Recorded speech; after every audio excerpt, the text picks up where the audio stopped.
Hi there, Natalie with you today with a new process video for Pinkfresh Studio, and this time I'm using the Let's Stay Home collection to create a brand new layout. And I had an idea that I wanted to use, I'm going to say a film strip to create this layout. So I'm going to start by creating the background, and I really want to play with the really dark tone of navy that the collection features, and the navy that or the blue, should I say, sorry, it's kind of has a tone of purple. So I've pulled three colors from the liquid watercolor collection from Pinkfresh Studio. I'm gonna be using sapphire, sky blue, and violet, but to create that deep blue tone, I'm gonna mix a bit of sapphire and violet, and I am using actually heavy cardstock. This is 140-pound foundation paper. This is from the Vicky Boutin collection, and it's really heavy cardstock. You can use watercolor paper, and if you choose to use regular cardstock, then I'll suggest that you add yeso so that you avoid warping your paper. So all I'm doing right now is just mixing the liquid watercolors. I'm starting with sapphire and violet, and I'm mixing in my little piece of plastic or acrylic, and I'm adding water just to dilute it, and I'm gonna make the application of the color onto my cardstock using a brayer. And the brayer, first thing the brayer is gonna do is just gonna create a soft application. It's gonna help me apply the color faster. It's gonna create that dragged effect. And the other thing why I like applying a paint through a brayer is you apply very little water onto the paper. So you're gonna see that my paper is barely gonna even move, and what I mean by move is it's not gonna be warped that much because there's very little water applied. Now, the only thing that when you apply paint through a brayer, you create the drag lines or the marks of the brayer. So to soften those edges, you're gonna see that I'm gonna use the leftover ink that I had on the plastic just to soften the edges or the marks that the brayer left behind. And I'm also gonna add a little bit of sky blue just to bring another shade of blue onto the background, and just to help me again to soften the edges. That's all I did for my background. You're gonna see that the paper barely warped, but I'm gonna make sure that it dries completely before I continue working. I don't like to heat my papers with the heat gun because that kind of bakes the paper. It makes because papers form as think of as a grid. When you heat it up, you make the molecules move, and that's what creates the valleys. So I'm gonna let it dry completely on its own before I come and continue working. Now, one of the things that you're gonna see is that I rotated my layout 180 degrees just because the pictures are facing the dog, my baby, and my daughter are looking to the right, so it just makes more sense to have to rotate the background.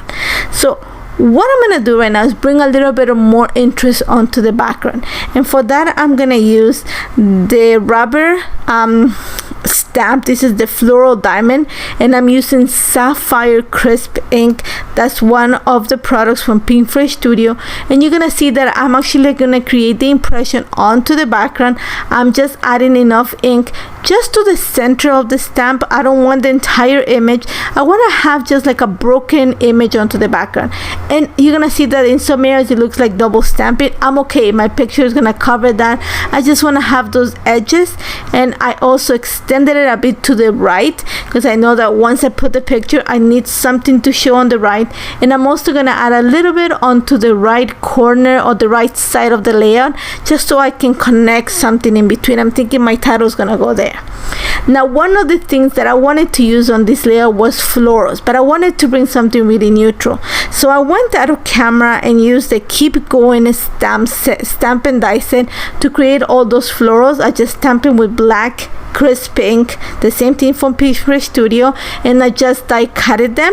And I'm using one of the journaling bits. There's quite a few envelopes, and I love using them in my traveler's notebooks, but I want to use them also. I want to give you an idea of how you can use them on your scrapbook layouts.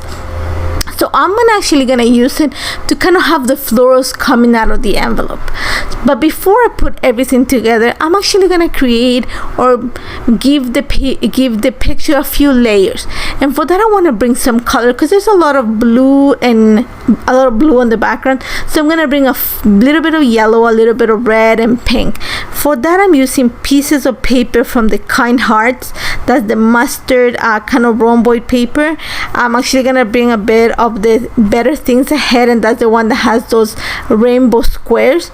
And I'm also gonna use the papers called Best Place to Be, and that's the one with the pink chevrons.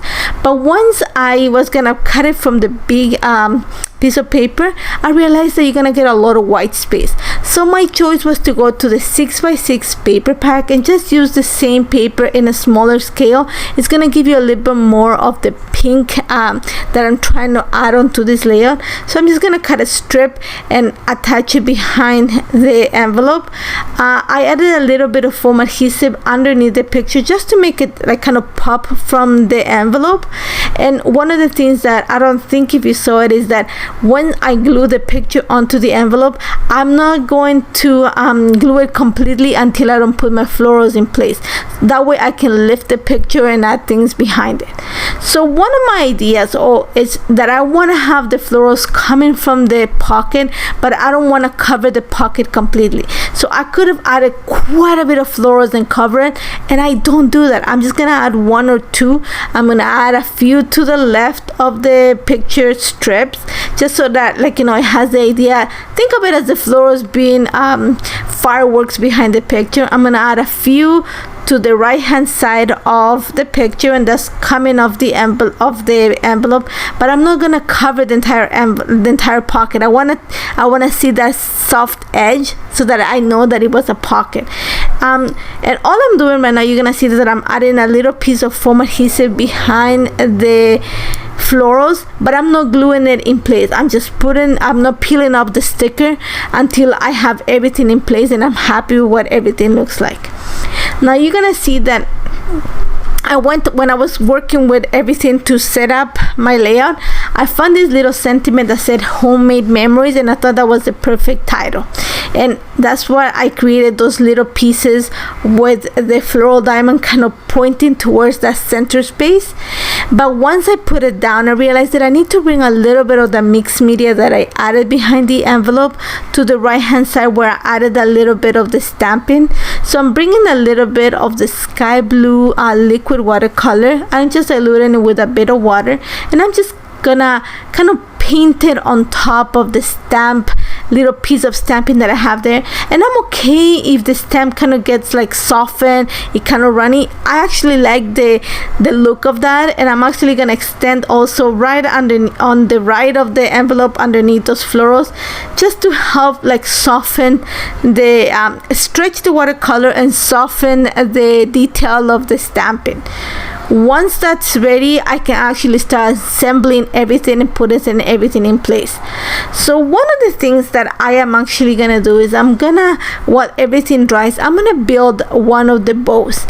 And I have a lot of green and blue that are very prominent on the layout, so I thought I'm gonna bring one of those peachy kind of orangey bows, and I use the one that has the 4 loops, just because it's gonna bring a kind of bold pop of peach onto the layout. So my key to building a bow is having a paper clip or a paper clamp, I don't know how you call them. And what I do is, once I glue the edges onto the center of the bow, I'm actually gonna clamp them together until they dry, and that's gonna prevent from the bow from popping up. Once I have that, I'm gonna twist, so all the edges where I added that center where all the loops join, I'm gonna put them towards the bottom on top of, I'm gonna say, the tail of the bow, and then I'm gonna tie it together with the little centerpiece, and I'm gonna make sure that everything is at the bottom so that the bow won't pop. And again, I'm gonna use a paper clip, hold it together until the glue dries completely, and that's gonna secure my bow. and I'm gonna put that bow right at the junction between the pictures and the envelope, and that happens to be right at the bottom of the second picture of the film strip. So all I'm doing right now is just putting everything together. You saw that I actually cut one of the keep going florals.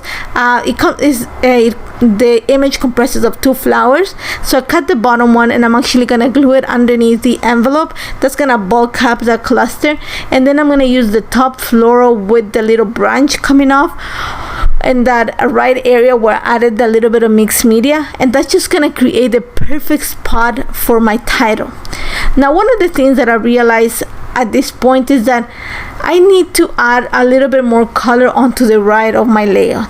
So to do that, I'm actually gonna trim the left hand side of my layout by around 1/2 inch, and then I'm gonna add I'm gonna make up that 1/2 inch on the right of the layout using strips of paper, and I'm gonna bring again the the Kind Hearts paper, which is the B side, has that mustardy tone that I'm using, and I'm also gonna bring the Best Place to Be paper. That's the one with the pink chevrons, just to add the strips and kind of mimics the layers that I have behind the picture. And if you see the picture, that's my daughter and our baby, and our time in quarantine. We live in an apartment, and we didn't let them go outside that much, especially with the dog, because he likes to spend a lot of time outside, and with all that it's kind of scary sometimes. So my daughter likes to hold him on her lap and make him see the world through the window. So I usually take lots of pictures of them doing this. So I'm gonna use a few of them to create this layout. Now, one of the things that I'm gonna use quite a bit on this layout are those chipboard circles. And the first one that I used was the little heart with the home, and I added it to the top, to the top left side of my pictures. So I'm gonna bring another one, but I'm gonna use a peach one just to bring some of the color onto the title cluster, and I'm gonna create a cluster in that area. I'm gonna use some of the label stickers from the cardstock sticker page. I'm gonna cut some rounds just to bring some circles. I'm gonna cut some blue, some green, just to bring the colors that I have on the left onto the right, and I'm gonna add a few more of the sentiments, the little phrase sentiments from the cardstock stickers. After that, I'm actually gonna start working on creating a few more little clusters of embellishments, and I'm gonna go, like I said, I'm gonna go with a lot of circles on this layer. So you saw that I added that little rainbow, and I added that little circle heart to the flowers on top of the title. I'm gonna create a cluster, kind of balance the one that I already have on the title onto the bottom left corner of my pictures. I have quite a space there, so I'm bringing again some of the labels, some of the circle sticker labels, a few more sentiment phrases, a little flower, and just to tie everything together, I'm actually gonna use enamel dots, and that's just gonna create little pops of color in all the different tones that I'm using.